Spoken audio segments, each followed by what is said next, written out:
Can I ask you a quick question? What if the biggest problem on your team isn't the lack of talent? What if it isn't the lack of resources or experience or even motivation? What if the one thing that is slowly destroying your team, right, is the conversation that no one is willing to have? Think about it. How many businesses have lost great employees because leaders avoided one honest conversation? How many ministries have split because assumptions replace communication? How many families, friendships, organizations have fallen apart not because people didn't care, but because people stopped talking honestly? So here's what I've learned: is silence doesn't create peace.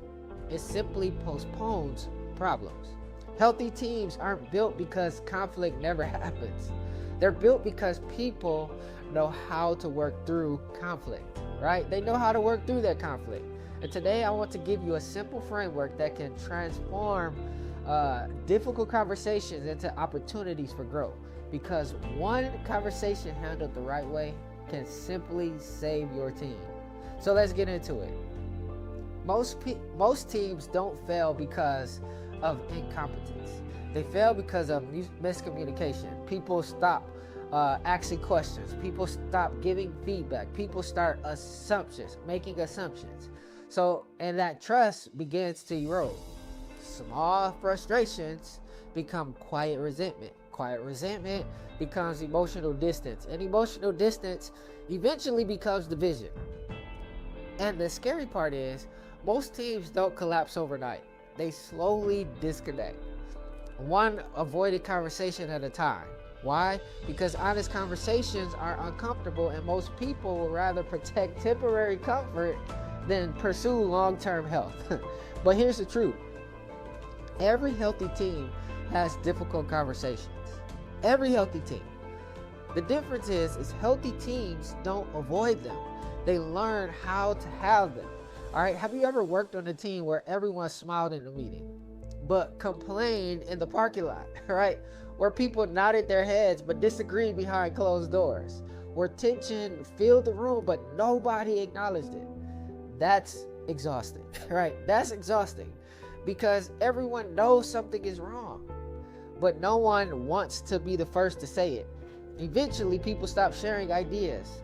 Creativity disappears, morale drops, trust fades. Not because people stop caring, but because people, like I said, stop having honest communication. They stop talking. Can I challenge you, right? Can I challenge you? The conversation you're avoiding today may be the very thing preventing your team from becoming what it was created to be, right? Healthy leadership isn't avoiding uncomfortable moments. It's creating safe spaces where uncomfortable truths can be discussed with respect. So what's the answer? Create a culture where honesty is welcome, not punished. Where feedback is viewed as growth, not as an attack. Where people leave conversations with more clarity than confusion. All right, remember this. The goal of a difficult conversation isn't to prove who's right. It's to discover what's right. So when people feel safe, they become honest. When people become honest, problems surface. And when problems surface, solutions become possible. And that's how healthy teams grow. Right? So let me give you a simple framework you can use the next time you have a difficult conversation. So here's what I don't want. All right? I don't want you walking away into your next difficult conversation with good intentions but no strategy. All right? Good intentions, no strategy, because without good intentions, without a healthy process, can still create unhealthy outcomes. All right. So I want to give you a framework that's simple, it's practical and effective. I call it the clear conversation framework. All right. If you remember these 5 steps, you'll create more clarity, less conflict, and stronger relationships, all right, in your team. So let's walk through it. Step number 1, the C, all right? Create a safe environment before people hear your words, all right? Create a safe environment before people hear your words. They evaluate your heart All right. If people feel attacked, they'll defend themselves. If people feel respected, they're more likely to listen. So start with your intentions. I'm having this conversation because I value you. I want us to succeed together. I'm not here to blame you. I'm here because I care about our relationship. People open their minds, right? When they know your goal isn't to win, but to help, safety creates honesty. All right, so they began to be honest. They began to open up with you. Step number 2, the L. Listen before you lead, right? Listen before you lead. One of the biggest mistakes leaders make is talking too soon, right? It's talking too soon. Ask questions first. Help me understand. What are you seeing? What am I missing? How are you experiencing this situation? And don't interrupt. Don't interrupt. Don't defend. Don't prepare your rebuttal.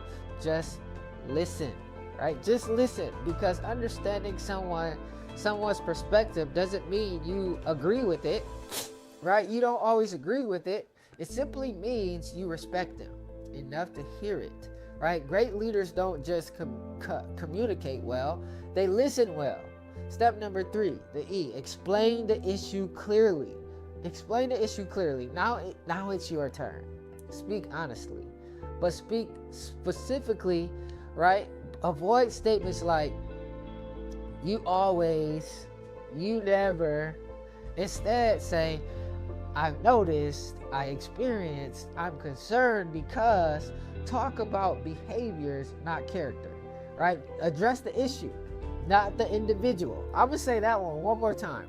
Address the issue, not the individual. The goal isn't to make someone feel small. The goal is to make the problem visible. Clarity creates solutions. Clarity creates solutions. Step number 4, agree on next steps. All right? The conversation without action is just information. Ask, what do I need to do for us to move forward? All right? Or to move forward. What would success look like? What can each of us do differently?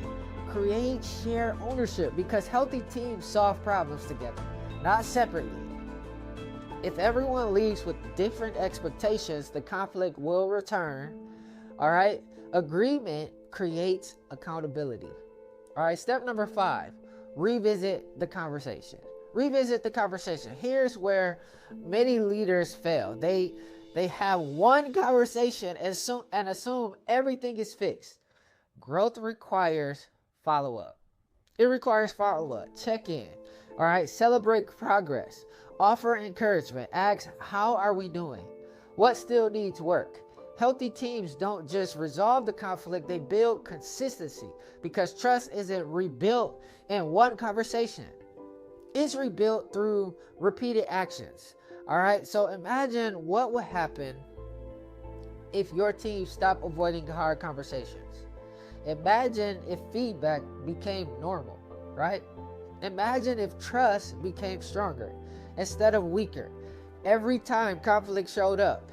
Right? That's possible, right? Because conflict isn't the enemy. Poor communication. I'm going to say that one more time. Poor communication is.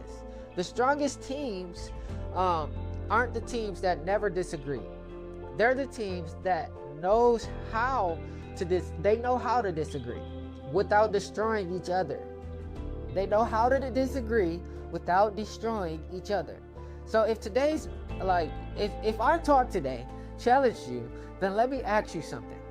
How many conversations are you avoiding because you don't know how to have them? I'm gonna ask that question one more time. How many conversations are you avoiding because you don't know how to have them? How much stronger could your leadership become if you first understood your own communication patterns? Right? That's exactly why me and my team, why we created the True You Intelligence Black Book, right? Because before you can lead healthy conversations, you have to understand the person leading.